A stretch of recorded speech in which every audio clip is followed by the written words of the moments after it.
Good morning, my dear students. This is economics class. Name of the lesson is distribution analysis. I hope the previous videos are very useful to you and also you understand well. Okay, my dear students, I continue the last part of this lesson, page number 136, subheading number 6.10. Okay, topic is profit. Okay, my dear students, this is the reward for organizations. Entrepreneur is rewarded for his service in the form of profit. அதாவது தொழில் முனைவோர் சொல்லக்கூடிய புதுசாக தொழில் முனைவர்கள் அவரை எப்படி நம்ம கௌரவிக்கிறோம், அவருக்கு ஒரு ரிவார்டு பார்த்துன்னு சொன்னால் அதுக்கான ஊதியம் வந்து ப்ராஃபிட் அப்படின்னு சொல்லுவாங்க.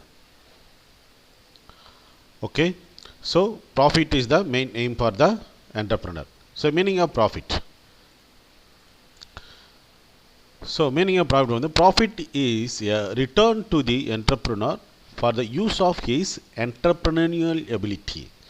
அது தொழில் முனைவோர் அவருடைய திறமைக்கு வழங்கப்படுகின்ற ஒரு ஊதியமாக தான் இந்த நம்ம ப்ராஃபிட்டை நம்ம பார்க்குறோம். Because all entrepreneur not get gain இல்லையா, எல்லா என்டர்பிரனர்ஸுமே தொழிலுமே நல்ல லாபம் அடைகிறாங்கன்றது வந்து அண்டர் கொஸ்டின்ஸ். இருந்தால் கூட some of the people really get very good profits. That shows their ability in the work or in the execution. Okay, so good ability and managerial skill, diplomatic knowledge இருக்கிற ஒரு என்டர்பிரனருக்கு டெஃபினட்டாகவே a scientific overlook about the future எல்லாம் இருக்கிற கண்டிப்பாக ஒரு என்டர்பிரனருக்கு ப்ராஃபிட்ன்றது very good rewards. ஓகேங்களா, அது ஒரு நல்ல ஒரு ப்ரைஸாக இருக்கும். So it is the net income of the organiser. Net இன்கம்ன்ற வார்த்தையில் நம்ம ஒரு மீனிங் இருக்குது. நெட் அப்படின்னாலே making some adjustment from the gross அப்படின்னு சொல்லுவாங்க. அப்போ என்னென்னா அந்த கிராஸ்ன்ற அமௌண்ட்லேருந்து கொஞ்சம் அட்ஜஸ்ட்மெண்ட் பண்ணிவிட்டு வர ரிமைனிங் தான் ப்ராஃபிட்னு சொல்லுவாங்க. ஸோ அதை பற்றி நம்ம பார்க்க போகிறோம். இப்போ what is different kinds of இந்த ப்ராஃபிட்டில் நம்ம அதை எக்ஸ்பிளைன் பண்ணலாம். In other words, profit is the amount left with the entrepreneur after he has payment made for all the other factors. இப்போ புரியுதுங்களா? அப்போது நெட்டுன்றது வார்த்தைக்குன்னு அர்த்தம் சொல்லிவிட்டு அப்போ என்ன பண்ணுவாங்க, என்டர்பிரனர் என்ன பண்ணுவார், அவருக்கு அந்த டோட்டல் இன்கம்லேருந்து என்ன பண்ணுவார், he distributing the reward for other three factors of productions, namely land, labor, capital, organizations. So what the amount remaining? So என்ன இருக்கு கிளியர். ஸோ இது அவர் உற்பத்தியை பயன்படுத்துகின்ற இந்த 3 ஃபேக்டர்ஸ் ஆஃப் ப்ரொடக்ஷனுக்கும் போதுமான ஊதியத்தை கொடுத்துட்டு ஸோ என்ன இருக்கோ அதை வந்து நம்ம ரிமைனிங் என்ன பார்ட் ஆஃப் இன்கம் இருக்கோ that may be considers a profit for the persons. ஓகேங்களா? ஸோ இருந்தாலும் கூட so next we going to see the different kinds of profit. அப்போ இந்த ப்ராஃபிட்டை பார்த்தீங்கன்னு சொன்னால் டிஃப்ரெண்ட் டைப் ஆஃப் மார்க்கெட்டில் டிஃப்ரெண்ட் டைப் ஆஃப் ப்ராஃபிட் வரதுக்கு வாய்ப்பு இருக்குது. ஸோ அதான் டிஸ்கஸ் பண்ண போகிறோம். மோனோபோலி ப்ராஃபிட்னு சொல்லுவாங்க. இப்போ மோனோபோலினா நான் தெரியும் உங்களுக்கு, it's a market structure which is controlled by single seller or single ப்ரொடியூசர்னு சொல்லுவாங்க. Mono means single, poly means seller. இப்போ தனிப்பட்ட ஒரு செல்லரால் ஒட்டுமொத்த கண்ட்ரோலில் வச்சுருக்கிற ஒரு மார்க்கெட் தான் சொல்லுவாங்க. That is also barrier to entry of new firm and there is no close substitution for the product. இதெல்லாம் பார்த்தீங்கன்னா மார்க்கெட் ஆஃப் தி மோனோபோலி மார்க்கெட்டோட ஒரு கேரக்டர். ஓகேங்களா? Goods. So they are working for always more profits. Okay, அவங்களுக்கு பார்த்தீங்கன்னா so profit earned by the firm because of its monopoly control. அப்போ monopoly control மூலியமாக profit earn பண்ணாங்க. இதில் நிறைய விஷயம் இருக்குது. Price and determination under the monopoly competition சொல்லிட்டு நம்ம வந்து நிறைய நம்ம தெரியல இருக்குது அது விஷயங்க. ஏன்னு கேட்டிங்கன்னா மோனோபோலியை பார்த்தீங்கன்னு சொன்னால் அதே have the control over the goods or price of the commodity. Sometime they create artificial scarcity for the goods. அந்த ஆர்டிஃபிஷியல் ஸ்கார்சிட்டின்னு சொல்லக்கூடிய அந்த செயற்கையான பற்றாக்குறையை உருவாக்கிட்டு அதற்கான என்ன பண்ணுவாங்க, மக்களோட தேவை அதிகமாக இருக்கின்ற பொழுது அதுக்கு அதிக விலைக்கு விற்று அவங்க என்ன பண்ணுவாங்க, பொருளை வாங்கிக்குவாங்க. ஸோ அதிகமான டூப்ளிகேஷன் இருக்காது, ஏன்னா சப்ஸ்டியூட் கிடையாது இல்லையா. ஸோ அந்த மாதிரி விஷயத்தில் ஏர்ன் பண்ணுறது தான் மோனோபோலி பவர்னு சொல்லுவாங்க. நெக்ஸ்ட்டு வின்ஃபால் ப்ராஃபிட்னு சொல்லுவாங்க. வின்ஃபால் ப்ராஃபிட்னு சொல்லும்போது அது ஒரு பெனிஃபிட். அதாவது பாருங்களேன், இப்போ sometime profit arise due to the changes in price level. Profit is due to unforeseen factors. இப்போ நாம் வந்து வின்ஃபால் கெயின்னா இப்போ ஒரு விஷயம் சொல்லலாம். இப்போ மாஸ்க், ஃபேஸ் மாஸ்க்கு, ஹேண்ட் சானிடைசர்லாம் பயங்கர பேசப்பட்டுருச்சு இன்றைக்கி மக்கள் மத்தியில். ஸோ மனுஷன் இன்றைக்கி சாப்பிடலாம் மறுப்பான வழியாக ஃபேஸ் மாஸ்க் இல்லாமல் இருக்க முடியாத சூழ்நிலை வந்துடுச்சு பிகாஸ் ஆஃப் COVID-19 இல்லையா. இப்போ ஃபேஸ் மாஸ்க்கான தேவை வரல, COVID-19 மக்களை தன்னை காப்பாற்றின்றதுக்காக என்ன பண்ணுறாங்க. ஸோ இட் இஸ் என்ன பண்ணுறது, derived demand. people want to protect their health from the killed disease. அதனால் they want to buy mask. அப்போ பார்த்தீங்கன்னு சொன்னால் அப்போ ஃபேஸ் மாஸ்க்கு இன்றைக்கி வந்துக்கிற மாற்றம் பாருங்கள். முதல்ல ஃபேஸ் மாஸ்க் வந்து ரொம்ப ரேராக தான் சேல் ஆகும். பட் இன்றைக்கி it have very good price. எல்லாமே இன்றைக்கி வந்து ஃபேஸ் மாஸ்க்கு உற்பத்தி பண்ணுற நிறுவனங்களாக மாறிடுச்சு. இன்றைக்கி நிறைய அட்வர்டைஸ்மெண்ட்டாக வர ஆரம்பிச்சு. எப்போ ஒரு பொருளுக்கு அட்வர்டைஸ்மெண்ட் வருதுனாலே அது ஒரு நல்ல ஒரு கமர்ஷியல் குட்ஸாக மாறிச்சுன்னு அர்த்தம். இப்போ ஃபேஸ் மாஸ்க்கு பார்த்தீங்கன்னா நல்ல ஒரு கமர்ஷியல் குட்ஸாக மாறி போயிட்டு வந்து. So windfall gain. இன்றைக்கி அதோட ப்ரைஸ் எல்லாம் மாற்றம். இப்படி ஒரு ப்ராஃபிட் இருக்குது சரிங்களா. நெக்ஸ்ட்டு இதில் இன்னொரு விஷயம் சொல்லலாம். அது ஆக்சுவலாக நான் எக்ஸிஸ்டிங் சிச்சுவேஷன் சொல்லிட்டேன். ஃபார் எக்ஸாம்பிள் இப்போ ஒரு ரியல் எஸ்டேட் நல்லா கேள்விப்பட்டிருப்பீங்க. ஒரு ரியல் எஸ்டேட் போடுறாங்க நியூவாக. பார்த்தீங்கன்னா நியர்பை இந்த ரியல் எஸ்டேட் அந்த பிளாட்டுக்கு பார்த்தா பஸ் ஸ்டாண்ட் இருக்குது, இல்லை ஸ்கூல் இருக்குது, காலேஜ் இருக்குது, ஹாஸ்பிட்டல் இருக்குது, அப்படின்னு நல்ல ஒரு இண்டஸ்ட்ரி இருக்குது. இண்டஸ்ட்ரினா மக்கள் விரும்ப மாட்டாங்க, பட் ஆப்பர்ச்சுனிட்டி ஃபார் லெவலிகுட்ஸ் அப்படின்னு சொல்லலாம் அந்த விஷயம். இப்போ வாழ்வாதாரத்திற்கு தகுந்த வாய்ப்பு நிறையா இருக்குது அந்த பிளாட்டை ஒட்டினா மக்கள் அதை வாங்குவாங்க. நிறைய பேர் அந்த பிளாட்டை அப்ரோச் பண்ணுவாங்க, வாங்குவாங்க. அப்போது மற்ற சைட்டுக்கு இந்த சைட்டுக்கு டிஃப்ரென்ஸ் பார்க்க முடியும் அந்த ஓனரால். ஸோ இது வந்து வின்ஃபால் கெயின் சொல்கிறது. மறைமுகமாக வேறு ஏதோ பிரச்சனை மூலிமா வர profit. Next profit as functional reward. இப்போ இதுக்கு ஒன்று விஷயம் சொல்லலாம். Functional reward. இப்போ 2 டீ ஸ்டால் இருக்குது. ஒரு டீ ஸ்டாலில் மக்கள் அதிகமாக போகிறது, இன்னொரு டீ ஸ்டாலுக்கு மக்கள் அதிகம் கூட்டம் போகிறாங்க. Even though the price of the 1 cup of tea வந்து பார்த்தீங்கன்னா 10 rupees தான். பட் ஏன் அங்கே மக்கள் அங்கே மட்டும் அதிகமாக போயிட்டுருக்காங்க கன்சியூமர், இங்கே ஏன் போகலாம்னு பார்த்தா பிகாஸ் ஆஃப் தேர் ஹாஸ்பிட்டாலிட்டியாக இருக்கலாம், அவங்களோட பெர்ஃபார்மன்ஸாக இருக்கலாம், வே ஆஃப் அப்ரோச்சிங்காக இருக்கலாம், இன்னும் நிறைய விஷயங்கள் இருக்கலாம். டேரெக்டாக பொருளோட விலை பொருள் மட்டும் இல்லாமல் அப்பார்ட் ஃப்ரம் தட் நிறைய விஷயம் இருக்குது இல்லை. இப்போ பார்த்தீங்கன்னா just like rent, wage and interest, profit is earned by the entrepreneur for his entrepreneurial function. திறமையாக ஒரு என்ன பண்ணுற தொழில் எடுத்து போகிற ஒரு விஷயம் இல்லை. அப்படி நீங்கள் மார்க்கெட்டிங் பார்த்தீங்கன்னு சொன்னால் இன்றைக்கி பயங்கரமாகிடுச்சு. மார்க்கெட்டுறது no one set is a particular place, இனி ஆகிட முடியாது. இன்றைக்கி ஆன்லைன் மார்க்கெட்டிங் ஆகிடுச்சு இன்றைக்கி. ஸோ சர்வீஸோடைய அவங்க டைமென்ஷன் நிறையா மாறிடுச்சு, மல்டிபிள் டைமென்ஷன் ஆகிடுச்சு இன்றைக்கி. அப்போ உங்கள் ப்ராஃபிட்டே கிடைக்குது சரிங்களா. ஸோ இதெல்லாம் டிஃப்ரெண்ட் டைப் ஆஃப் ப்ராஃபிட்ஸ், அந்த கைண்ட்ஸ் ஆஃப் ப்ராஃபிட் நம்ம டிஸ்கஸ் பண்ணுறோம். Next we going to be continue the topic with that is concept of profit. Gross ப்ராஃபிட்னு சொல்லுவாங்க, ஆல்ரெடி தெரியும் உங்களுக்கு. கிராஸ் ப்ராஃபிட்னா total revenue minus total cost. Gross profit is the surplus which occurs to a firm when it subtract its total expenditure from its total revenue. புரியுதா? அப்போ வந்து total ரெவன்யூலேருந்து total எக்ஸ்பெண்டிச்சரை subtract பண்ணும்போது சர்ப்ளஸாக revenue இருந்துச்சுன்னா that is called gross profit. Total revenue minus total cost. 2 ஈக்குவலாக இருந்துச்சுன்னா தேர் is no profit. இது 2 difference இருக்கணும். அப்போ காஸ்ட் கம்மியாகவும் ரெவன்யூ அதிகமாக இருந்துச்சுன்னா they get profit. Okay. Next பார்த்தீங்கன்னா net profit or pure profit or economic profit or true profit. எவ்வளோ வச்சு சொல்கிறாங்க பாருங்க. நெட் ப்ராஃபிட்னா நம்ம இதுக்கு தொடர்பு இருக்குது. ஆல்ரெடி நம்ம நெட் இன்கம் நெட் ப்ராஃபிட் பார்த்தாச்சு ஆல்ரெடி இல்லை. Net profit or pure profit or economic profit or true profit. So is the residual left with the entrepreneur after deducting from gross profit the remuneration for the self-owned factors of production which are called implicit cost. அப்போ இந்த pure காஸ்ட்டை வந்து அதாவது pure அந்த ப்ராஃபிட்டை implicit காஸ்ட்னு சொல்கிறாங்க. Implicit காஸ்ட்லேருந்து ஒரு elimination பண்ணிட்ட அப்புறம் அதை டிடெக்ட் பண்ணிட்ட அப்புறம் வரக்கூடியது. இப்போ இம்ப்ளிசிட் காஸ்ட் என்னென்னா தெரியும் உங்களுக்கு. ஒரு ஓனர் இருக்காரு, அவர் வந்து அவருடைய மெட்டீரியலை, அவருடைய உழைப்பை, அவருடைய ப்ராப்பர்ட்டிஸை வந்து உற்பத்திக்கு பயன்படுத்துகிறாரு. பட் அதுக்கான ரெண்ட்டு தனியாக எடுத்துக்கிறது கிடையாது, அவர் அதுக்கான வேஜ் எடுத்துக்கிறது கிடையாது, ஒரு லேபர் இருக்குது. பட் இருந்தாலும் கூட while considering cost of production இவருடைய எஃபர்ட், இவருடைய சாக்ரிஃபைஸ் பண்ணார் இல்லையா, அதையும் கன்சிடர் பண்ணணும். அப்போ அதுக்கு ப்ரைஸ் பண்ணணும் இல்லையா. ஸோ அது தான் சொல்கிறாங்க. அதையும் மைனஸ் பண்ணிட்டு வர்றது தான் நெட் ப்ராஃபிட்டு அப்படின்னு சொல்கிறது. செலவில் மைனஸ் பண்ணணும். ஓகேங்களா. Good. So net profit is equal to gross profit minus implicit cost. Okay. Normal profit. It refers to the minimum expected return to stay in business. No loss, no gain. So the return to keep the person training in the business. Businessல ஒரு survival பண்ணுறதுக்கு தேவையான profit கொஞ்சம் வேணும். அந்த profit தான் சொல்கிறாங்க net normal ப்ராஃபிட்னு சொல்கிறாங்க. Okay. Good. Next super normal profit. Super normal profit தானே மோனோபோலி காம்படிஷன் தான் வரும் கிடைக்கலாம்.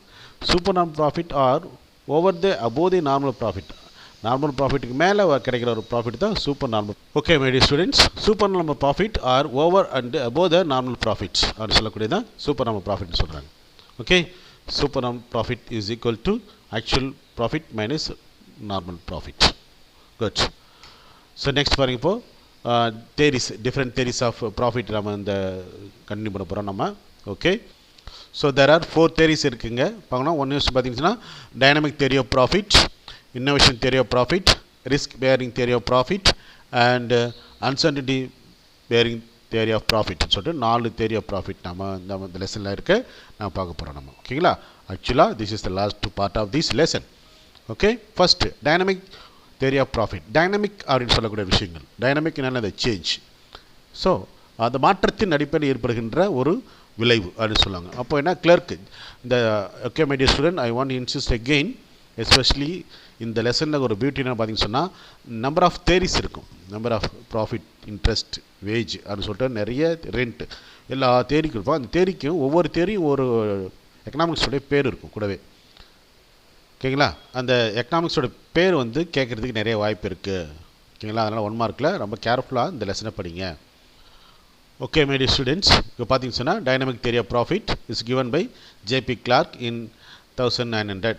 ஓகே, ஸோ இந்த கேர்ஃபுல்லாக இந்த லெசனில் நீங்கள் ரொம்ப கேர்ஃபுல்லாக பார்க்க வேண்டியது, ஆல்ரெடி நிறைய தடவை சொல்லியிருக்கோம், இந்த மீண்டும் சொல்கிறேன், நேம் ஆஃப் த ஆத்தர்ஸ், ஒவ்வொரு தேரியோட ஆத்தர் பேரும் 1 மார்க்கில் கேட்கறதுக்கு நிறைய வாய்ப்பு இருக்குது. ஸோ இவரை பொறுத்த வரைக்கும் பார்த்தீங்கன்னா that is dynamic theory of profit பொறுத்த வரைக்கும் profit is the difference between price and cost of production of a கமாடின்னு சொல்கிறாங்க. ஓகேங்களா, ஸோ அதனால் profit is the reward for dynamic change in the society. ஏன் டைனமிக் சேஞ்சஸ்க்கும் ப்ராஃபிட்டுக்கு என்ன தொடர்பு நெக்ஸ்ட் சொல்ல வராங்க பாருங்கள். Static society is one where anything is stationary or stagnant and there is no change at all. Therefore there is no role for an entrepreneur in a static society. எந்தவித மாற்றமும் சொசைட்டியில் இல்லை. அந்த சொசைட்டியில் என்டர்ப்ரனருக்கு என்ன வேலை? அப்போ என்டர்ப்ரனருக்கு சொசைட்டி சேஞ்சஸ்க்கு என்ன தொடர்பு இருக்கா? Of course certainly there is a society relationship. அதான் ஒரு கொஸ்டின் நமக்கு, who is changing agent of the society கேட்பாங்க. the entrepreneur is the changing agent of the society. நீ நிறைய எக்ஸாம்பிள் சொல்லலாம். நம்ம பயன்படுத்துகிற அத்தனை பொருட்களுமே நமக்கு மாற்றம் ஏற்பட்டிருக்குது. யூஸ் பண்ணுற செல்ஃபோனாக இருக்கட்டும், நீங்கள் யூஸ் பண்ணுற டூத் பேஸ்ட்டாக இருக்கட்டும், நீங்கள் யூஸ் பண்ணுற கிளாத்தாக இருக்கட்டும், வீட்டில் இருக்கிற யுட்டென்ஷியல்ஸ் பொருட்கள் எதவெல்லாம் இருக்கும். ஸோ நம்ம ஒரு 20 years 25 years பிஃபோர் போய் பார்த்தோன்னா அந்த பொருளோட உருமாற்றம் நிறைய இருக்கும் நமக்கு. அப்போது மாற்றத்தின் அடிப்படையில் இப்போ நம்ம ஒவ்வொரு ட்ரெஸ்ஸே பார்த்திங்கன்னு சொன்னால் கூட நம்ம கிளாத்திங் யூஸ் பண்ணுற கிளாத்தில் வந்து நிறைய மாற்றம் இருக்கும். அப்போ இந்த மாற்றத்தை கொடுக்குறாங்க இல்லையா, something finding innovative, introducing new அப்படி சொல்ல விஷயம் தான் என்டர்ப்ரனர். அந்த புதுசாக செய்கிறாங்க இல்லையா, அப்போ சேஞ்சஸ் உருவாக்குறாங்க. அந்த சேஞ்சஸ் கொடுக்குற ரிவார்டு தான் இன்ட்ரெஸ்ட், அது ப்ராஃபிட்னு சொல்லிட்டு நம்ம இந்த டைனமிக் theory of profit நம்ம பார்க்குறோம். The price of the commodity in a society, in a static society will be equal to the cost of productions. Static சொசைட்டியில். So there will be no profit for the entrepreneur. But இது வந்து எந்த அளவுக்கு சரின்னு சொல்ல முடியாது, இருந்தாலும் கூட ஒரு தேரி பாயிண்ட் ஆஃப் வியூ சொல்கிறாங்க. ஸோ ஸ்டாட்டிக் சொசைட்டியில் காஸ்ட் ஆஃப் ப்ரொடக்ஷனுக்கும் ப்ரைஸ் ஆஃப் த குட்ஸுக்கும் சமமாக இருக்குன்னு சொல்கிறாங்க. ஸோ அதில் வந்து ப்ராஃபிட் வரதுக்கு வாய்ப்பு இல்லை. So the entrepreneur only get wage for management and interest and his capital. அப்போ என்ன பண்ணலாம்? ஸோ என்டர்ப்ரனருக்கு ஒரு வேஜ், மேனேஜ்மெண்ட்டுக்கான வேஜ் கிடைக்கலாம், அப்போது கேபிட்டலுக்கு இன்ட்ரெஸ்ட் கிடைக்கலாம். ஸோ அது மாதிரி தான் ப்ராஃபிட்னு சொல்லக்கூடிய அளவுக்கு சர்ப்ளஸாக அமௌண்ட் எதுக்கு கிடைக்காது அப்படின்னு சொல்ல வராங்க இந்த தேரி மூலிமா. At present several changes are taken place in the dynamic society. Changes are permanent. Of course சேஞ்சஸ்ன்றது தான் பர்மனெண்ட் இல்லைங்களா? According to Clark, the following 5 main changes are taking place in a dynamic society. ஓகேங்களா, இங்கே பாருங்கள், first one வந்து population is increase. Population increase ஆகுதுன்னா what happen? Demand for goods of many things will increase. Okay, அப்போ there will be change, profit இருக்கும். Volume of capital is increase. அதாவது capital சொல்லக்கூடிய முதலீடு செய்வதற்கு தேவைன்னா கேபிட்டல் பணம் வந்து அதிகமாக தேவைப்படும். ஏன்னா பாப்புலேஷன் இன்க்ரீஸ் சொல்லிட்டோம்ல ஃபர்ஸ்ட்லேயே. Method of production is also improving. Method of production அப்போ என்ன ஆகுதுன்னு பார்த்தீங்கன்னா ஸ்பீட் ஆஃப் ப்ரொடக்ஷன், அந்த ப்ரொடக்டிவிட்டி இன்க்ரீஸ் பண்ணுற அளவுக்கு மெக்கானைசேஷனை ஃபைண்ட் அவுட் பண்ணி ஆகணும். இப்போ ஹார்வெஸ்டிங் மிஷின் எடுத்துக்கோங்க. இன்றைக்கி முதல்ல மக்கள் என்ன பண்ணுவாங்க, பை ஹேண்ட்ஸ் யூஸ் பண்ணிட்டு இருப்பாங்க. இப்போ பார்த்தீங்கன்னா நோபடி ஒன், எல்லா ஃபார்மர்ஸுமே இன்றைக்கி வந்து மிஷினரிஸ் யூட்டிலைஸ் பண்ணுறாங்க. நிறைய ஹேக்கர்ஸை வந்து இன்றைக்கி பார்த்தா மிஷின் சப்போர்ட் இல்லாமல் நம்ம கல்டிவேஷன் பண்ணவும் முடியாது. Even there is no 100% successful in irrigation without machines helps. Machineries இருந்துச்சுன்னா இரிகேஷனை வந்து பக்காவாக பண்ண முடியாது. எனக்கு இன்றைக்கி பார்த்துன்னு சொன்னால் இன்றைக்கி we need to cultivate all type of lands, whether fertile land, infertile land, சொல்லக்கூடிய நன்சை நிலமாக இருக்கட்டும், புன்சை நிலமாக இருக்கட்டும், எல்லா நிலத்தையும் நம்ம என்ன பண்ணிக்கணும், பயன்படுத்த சூழ்நிலை. Because population exploration there is need for more for the crops, wood crops, food grains நிறைய தேவைன்னு இருக்குது. அப்போ we needed to cultivate all the land or extending the area of acres under the cultivations. This is not simple. This is not possible without making use in the machine. இல்லை அப்போது so method of production கண்டிப்பாக மாறணும். Next பார்த்தீங்கன்னா form of industrial organisation are changed. Of course இன்றைக்கி industrial organisation விஷயம் வந்து நிறையா மாறிடுச்சு. இன்றைக்கி ரால்ஜி ஸ்கேல் இண்டஸ்ட்ரீஸ் அப்புறம் ஸ்கேல் லெவலில் பார்க்கும்போது ஓகேங்களா. நெக்ஸ்ட் பார்த்தீங்கன்னா the want of consumer are multiplying. Of course மனிதனுடைய தேவைகள் வந்து அதிகமாகிடுச்சு இன்றைக்கி ஓகேங்களா. இதுதான். So there is no limit for demand, human demand சொல்லுவாங்க. அப்போ என்ன பண்ணணும், தேர் இஸ் டிமாண்ட் இருக்க பட்சத்தில் கம்ப்ளீட்டாக என்ன பண்ணணும், அதை ஃபுல்ஃபில் பண்ணணும். ஃபுல்ஃபில் பண்ணுறதுக்கு தேவையான சப்ளை இருக்கணும், சப்ளைனா ப்ரொடக்ஷன் இருக்கணும் of course. So this will make change in the society. So this is called dynamic theory of profit. So profit is the reward for changes in the society which was made by the entrepreneur. Okay, innovation theory of profit.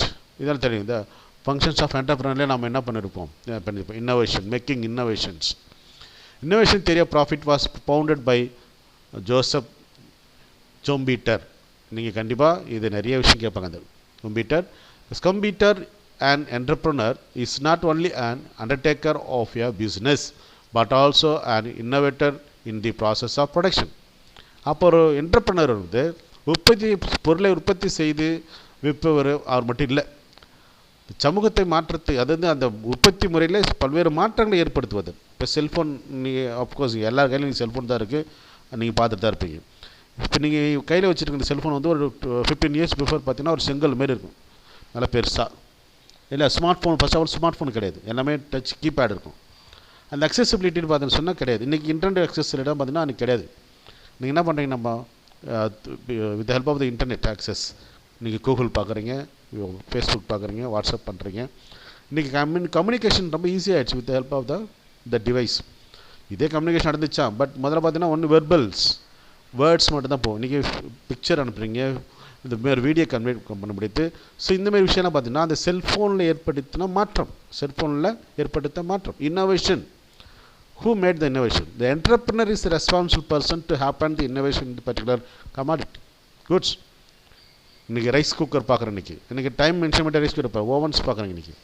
இன்றைக்கி உப்போரில் போட்டு ஆட்டுக்கல்ல போட்டு மக்கள் அம்மாவில் இன்றைக்கி வந்து வீட்டில் அரிசி அரைக்கல, இன்றைக்கி grinder, எல்லாத்தையும் சுவிட்ச், எல்லாமே சுவிட்ச், இன்றைக்கி sensor. Making life very easy ஆகிடுச்சு இன்றைக்கி இல்லையா. இந்த ஈஸியாக கொடுத்து இந்த வாஷ் பண்ணுறது, கிளாத் வாஷ் பண்ணுறதுலாம் பெரிய சேலஞ்சஸ் இருக்கும் ஃபேமிலி கேர்ளுக்கு எஸ்பெஷலி. ஏன்னா மெஜாரிட்டி ஃபேமிலியில் பார்த்தீங்கன்னா ஃபீமேல் தான் வாஷ் பண்ணுறாங்க கிளாத்தை, ஓகேங்களா. அப்படி பார்க்கும்போது இன்றைக்கி பார்த்தீங்கன்னா machine, with help of the washing machine it easy, ஓகேங்களா. அப்போது இந்த மாதிரி ஈஸி விஷயத்தை பேசும்போதெல்லாம் நம்ம என்ன பண்ணுறோம் இப்போது. ஸோ அஃப்கோர்ஸ் நம்ம இந்த லெசன் கூட பாருங்கள், இப்போது நீங்கள் எங்கேயோ உட்காந்து லெசன் பண்ணிட்டீங்கன்னா நான் எங்கே நடத்திட்டுருக்கேன். பட் த கம்யூனிகேஷன் ஈஸியாக போயிட்டுருக்கு because of the innovations, thanks to the science and technology. The person who is really rendered his service on it, அப்படி தான் சொல்லணும். ஸோ அதுக்கான ஒரு ரிவார்டு தான் ப்ராஃபிட் அப்படின்னு சொல்ல வராங்க இந்த தேரியில். To him profit is the reward for innovation. Innovation means invention put into commercial practice. புதுசு என்ன பண்ணுறாங்க, கமர்ஷியல் வியாபாரத்தில் புதுமையை புகுத்துறது. According to Schumpeter, an innovation may consist of the following they are. So innovation என்ன பண்ணுச்சுன்னா, first one is introduction of a new product. புதுசாக பொருட்கள் உருவாகுது. இன்றைக்கி ஃபேஸ் க்ரீம், நிறைய விஷயங்கள் சொல்லலாம். இன்றைக்கி சாப்பாட்டில் நிறைய விஷயம் ஆயிடுச்சு. இன்றைக்கி பிஸா, பர்கர், இட்லி தோசையத்தை மறந்துட்டு சாதத்தை வந்து இன்றைக்கி பிஸா, பர்கர், இந்த வெரைட்டி ஆஃப் குட்ஸ் இன்றைக்கி சாப்பாட்டே வந்துடுச்சு. நம்ம இன்றைக்கி introduction of a new method of production, உற்பத்தி பண்ணுற முறைகள் நிறைய விஷயம். Opening up of a new markets, நிறைய மார்க்கெட். இன்றைக்கி வந்து மார்க்கெட் போனால் சைக்கிள் எடுத்துகிட்டு போகணும், அம்மாட்ட சண்டை வாங்கிட்டு போகணும், அப்படி போகணும் கிடையாது. இன்றைக்கி ஓவர் ஃபோனில் we can able to purchase all the things what you want. Amazon, Flipkarts, நான் உங்களுக்கு அட்வைஸ் பண்ணல, I am not advertise for Amazon. இருந்தாலும் கூட what are the things available in the மார்க்கெட்னு சொல்ல வரேன். So discover of new raw materials, புது புதுசாக மெட்டீரியல் நம்ம வந்து பயன்படுற ரா மெட்டீரியல் நம்ம கண்டுபிடிக்கிறோம். ஓகே, ஸோ நெக்ஸ்ட் பார்த்தீங்க சொன்னால் recognisation of an industry, a firm. ஒரு இண்டஸ்ட்ரிக்கும் ஃபேர்முக்கு கிடைக்கக்கூடிய ஒரு அங்கீகாரம் என்பது வந்து இன்றைக்கி வந்து அதிகமாகிடுச்சு. ஓகேங்களா? மக்கள் வந்து பிலீவ் பண்ணுறாங்க, ஓகே திஸ் இஸ் குட் அப்படின்னு நினைக்கிறாங்க. ஸோ மக்களோட நம்பிக்கை இருக்கின்ற பொழுதில் அந்த survival of the industry or ஃபேர்ம்ன்றது வந்து ஈஸியாகிடுது. ஓகேங்களா? So when any one of these innovation is introduced by an entrepreneur, when any one of these innovations is introduced by an entrepreneur, it leads to reduction in the cost of production. That is the main thing. அப்போ cost of production குறையும்போது and thereby bring profit to an entrepreneur. Okay my dear students, so cost of production குறைஞ்சதுன்னா surplus அவங்க என்ன பண்ணுறாங்க, feel பண்ணுறாங்க. So that will consider as a what? Profit. To obtain profit continuously, the innovator needs to innovate continuously. Of course, the real innovator do so. That is, limitative entrepreneurs cannot innovate. இல்லையா? அப்போது innovate என்பது புதுசு புதுசாக கண்டுபிடித்து தொடர்ச்சியாக இருக்கும். அது continuous process அது. ஸோ யார் இதெல்லாம் கண்டினியூஸ் பண்ணியிருக்கோ they will get more profit. Though not doing this so they may not rewarded. Okay, good. Okay, my dear student, I hope you understand well. Next I move to the risk bearing theory of profit. இது நல்ல ஒரு இது. ஆக்சுவலாக risk bearing theory of ப்ராஃபிட்னு சொல்லக்கூடியது விஷயம்னா, அதாவது இன்வெஸ்ட்மெண்ட்ன்றதே ஒரு risk தான். ஸோ அந்த ரிஸ்க்கை அக்செப்ட் பண்ணுறாங்க இல்லையா? ஒரு கொஸ்டின் கேட்பாங்க 1 மார்க்கில், ஏ successful entrepreneur ones who ready to accept dash அப்படின்னு கேட்கலாம். ரிஸ்க்கு அப்படின்னு நீங்கள் ஃபில் பண்ணணும். அப்படின்னா ஒரு என்டர்பிரனர் சக்ஸஸ்ஃபுல் என்டர்பிரனர் வரணும்னு சொன்னால் he must ready to accept the risk. Because business involve so many risk. பிஸ்னஸில் நிறைய ரிஸ்க் இருக்குது. பார்ப்போம். Risk bearing theory of profit was propounded by American economist F B. Hawley in 1907. According to him, profit is the reward for risk taking in business. Risk taking is an essential function of the entrepreneur and is the basis of profit. அப்போ risk எந்த அளவுக்கு த risk bearing தெரியல, higher will be the risk, more will be the profit சொல்லுவாங்க. Of course துணிஞ்சு நம்ம business இறங்குறோம், risk எடுக்கிறோம். புதுசாக போன இப்போ டீ ஸ்டால்னு சொல்லி டீ கார்னர்னு சொல்லி காஃபி சுவை விரும்பின்னு சொல்லி நிறைய டேர்ம் பேரில் வந்து பார்த்திங்கன்னா நிறைய மார்க்கெட்டிங் ஸ்ட்ராட்டஜி வந்து பண்ணிகிட்ருக்காங்க. அதுக்கு இன்வெஸ்ட் பண்ணுறாங்க. அது ஒரு ரிஸ்க் தானே. சப்போஸ் அது சக்ஸஸ்ஃபுல் ஆச்சு மார்க்கெட்டில், it will gain or they will lose. புரியுங்களா? அப்போ என்ன பண்ண அந்த ரிஸ்க்கை they ready to accept. So கண்டிப்பாக அவங்க ரிவார்ட் பண்ணணும். அந்த ரிவார்டுக்கு தான் ப்ராஃபிட்டு அப்படின்னு சொல்கிறாங்க. It is a well known fact that every business involves some risk. Of course since the entrepreneur undertake the risk he receives profits. அது எந்த அளவுக்கு ரிஸ்க் எடுக்கிறாரோ அந்த அளவுக்கு அவருக்கு ப்ராஃபிட் கிடைக்கும் அப்படின்றதுல மாற்றமில்லை. And if the entrepreneur does not receive the reward, he will not be prepared to undertake the risk. Of course thus higher the risk the greater or the profit. Simple. ஓகேங்களா? எந்த அளவுக்கு அவர் risk எடுக்கிறாரோ அந்த அளவுக்கு அவருக்கு profit கிடைக்கின்றதுல மாற்றமே இல்லை. Every entrepreneur produce goods in anticipation of demand. இதான் முக்கியமானது. anticipation of demand, that is producer producing for future demand. இப்போ ரெய்னி சீசன் வரப்போது வந்து போயிடுச்சு. பட் நான் ஒரு எக்ஸாம்பிள் சொல்கிறேன். இப்போ ரெய்னி சீசன் வரப்போகுதுன்னு வச்சுக்கோங்க. ஓகே, பொங்கல் ஃபெஸ்டிவல் வரும்போது பொங்கல் ஃபெஸ்டிவலுக்கு மக்கள் யூஸ்வலாக வாங்குகிற பொருட்கள் என்ன, இதெல்லாம் வாங்குவாங்க. இப்போ லாஸ்ட் இயர் இந்த அளவுக்கு டிமாண்ட் இருந்துச்சு, இந்த அளவுக்கு பாப்புலேஷன் இன்க்ரீஸ் ஆகிருக்காங்க, மக்களோட வருமானம் மாறி இருக்குது. அஃப்கோர்ஸ் மக்களோட வருமானம் இறங்கி இருக்குதுன்னு சொல்லலாம். அஃப்கோர்ஸ் மாற்றம் உண்மை தான், இது ஃபால் டவுன் இல்லை. இப்போ எந்த அளவுக்கு டிமாண்ட் இருக்கும், என்ன மாதிரி பொருட்கள் வாங்குவோம்னு சொல்லிட்டு நம்ம ப்ரிப்பேர் பண்ணி இந்நேரம் ரெடியாக இருக்கணும். பொருள் உற்பத்தி பண்ணி ரெடியாக இருக்கணும். இன்னும் மார்க்கெட்டை வரணும். டே டு டே இன்னும் 2 days they will open the special market for Pongal இல்லையா? அப்போது அந்த அவங்க எதிர்பார்த்த டிமாண்ட் என்ன பண்ணணும், அவங்களோட லாஜிக்காக திங்க் பண்ண விஷயங்கள் சயின்டிஃபிக் கால்குலேஷன் வந்து அக்செப்ட் ஆகும். டூர் ஆனச்சு தான் என்ன பண்ண முடியும்னா அவங்க தே get profit. because they are producing already before the Pongal.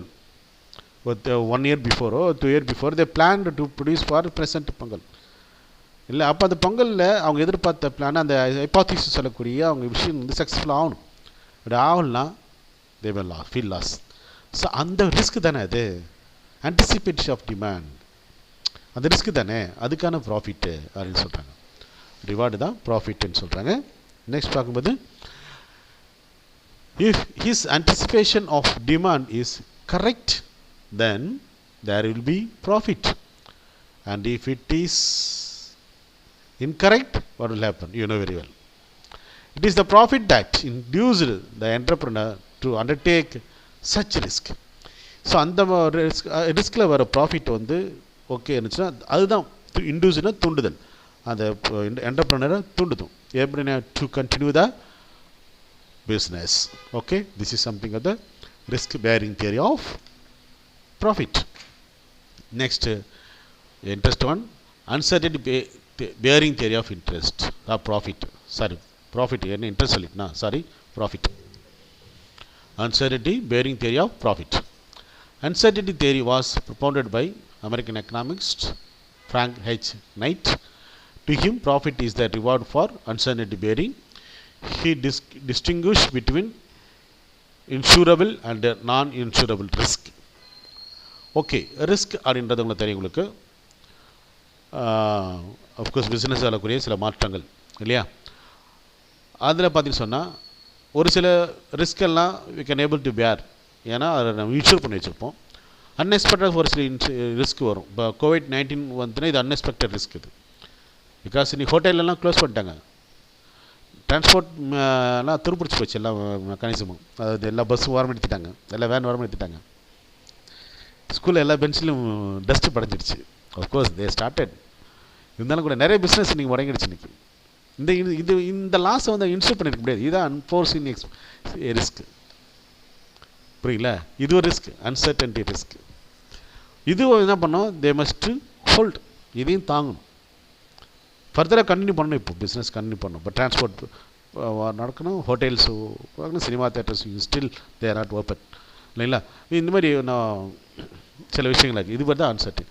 அப்போ ரிஸ்க்கு ஃபயர் ஆக்சிடென்ட்டு, தெஃப்ட்டு, அந்த மாதிரி சில விஷயங்கள்லாம், இந்த எலக்ட்ரிக்கல் ஃபயர் ஆக்சிடென்ட் மாதிரி விஷயம்லாம் பார்த்தோன்னா they are expecting to happen. அப்போ என்ன பண்ணுவாங்க, அதை ரிஸ்க் இன்சூர் பண்ணுவாங்க. அது லாஸ் வந்தால் கூட they can claim. But because of the COVID-19 பத்திரிக்கைலாம் வச்சுட்டு இன்விடேஷன் கொடுத்துட்டு வரல. COVID-19 அன்எக்ஸ்பெக்டட்லி வந்துச்சு, ஒரு தாக்கிட்டு போயிட்டே இருக்குது. இன்னும் இம்பேக்ட் ஒன்றும் முடியல. We are not completely live from that incident. Yeah, disaster தான் சொல்லணும் ஆக்சுவலாக அதை. So certain risks are measurable or calculable. Some of them examples of this risk are the risk of fire, theft and natural disaster. Hence, they are insurable. Such risks are compensated by the insurance companies. But non-insurable risk. There are some risks which are immeasurable or incalculable. The probability of their occurrence cannot be anticipated because of their presence of uncertainty in them. அந்த probability of சொல்லக்கூடிய எந்த அளவுக்கு வரும் வராதுன்னு சொல்ல அந்த கணக்கீடு வந்துட்டு சரியாக கணக்கிட முடியாது. வேற போட்டு அன்டிசிபேட் பண்ண முடியாது. முன்னெச்சரிக்கை நடவடிக்கை எடுக்கிறது ரொம்ப ரிஸ்க். சில விஷயங்கள்லாம் பார்க்குறது. Some of them example of the risk are competitions. திடீர்னு காம்படிஷன் வரலாம், மார்க்கெட் கண்டிஷன்ஸை மாறலாம், டெக்னாலஜி சேஞ்சஸ் ஆகலாம், and policy, public policy changes ஆகலாம். இதெல்லாம் வந்து ரொம்ப கொடுத்துருக்காங்க எக்கனாமிக்ஸ் பாயிண்ட் ஆஃப் வியூவில். ஓகேங்களா? புது காம்படிட்டர் வந்துடலாம், மார்க்கெட் கண்டிஷன் சேஞ்ச் ஆகலாம். இப்போ பாருங்கள், இப்போ அமேசான் வந்துடுச்சு. எனக்கு நீங்கள்லாம் கடையை வச்சு இடத்த உட்காந்திங்கன்னா வீட்டுக்கு வந்து கொடுத்துட்டு போகிறான் ஒருத்தவன். அப்போ எங்கே அதிகமாக சேல் ஆகும் இல்லை? Technology changes. நீங்கள் உற்பத்தி பண்ண பொருளை விட இன்னொரு பொருளை உற்பத்தி வேறு டெக்னாலஜி ஸ்பீட் ஆஃப் ப்ரொடக்ஷன் அதிகமாகிடுச்சு. அரசாங்கத்தை நிதி கொள்கை மாறிடுச்சு. டேக்ஸ் போட்டாங்க, ஜிஎஸ்டி போட்டாங்க இல்லைங்களா? ஸோ இந்த மாதிரிலாம் விஷயங்களா என்னது ப்ராஃபிட்டை குறைக்கும். இதெல்லாம் uninsured risk. Okay, no insurance company can undertake this risk, hence they are uninsurable. The term risk covers the first type of events, measurable and insurable, and the term uncertainty covers the second type of events called unforeseeable or incalculable or not measured or non-insurables. Okay, my dear students. So இப்போ business பார்த்தீங்கன்னா சாதாரண விஷயம் இல்லை. அப்போ என்ன பண்ணணும், இதெல்லாம் accept பண்ணி they ready to face the all problem. இந்த ப்ராப்ளத்தை ஃபேஸ் பண்ணிவிட்டு they must continue the productions, make them to retaining in the production process.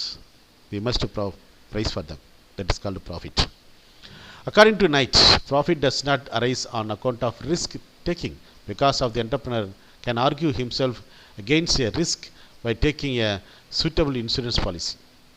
அப்போ ரிஸ்க்கு மட்டுமே இல்லாமல், பட் ஏற்கனவே சொன்னேன் இல்லையா ரிஸ்க்குன்னு சொல்லிட்டு, இந்த ரிஸ்க்காக மட்டுமே இல்லை, எல்லாமே ரிஸ்க்கு தான். பட் இருந்தாலும் கூட some risk can able to insured இல்லையா, இருந்தாலும் கூட but some uncertain event cannot be argued guaranteed against that, when an entrepreneur take himself the burden of facing an uncertain events. He secures remunerations, that remuneration is profit.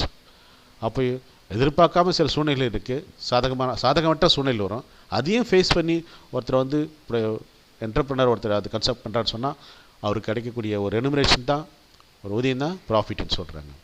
Okay, my dear students, I hope you understand well. I was consuming more time, 30 minutes and about ஆகிடுது. இருந்தாலும் கூட I want to conclude the lessons with this video. Okay, accept me. Thank you for patiently listening.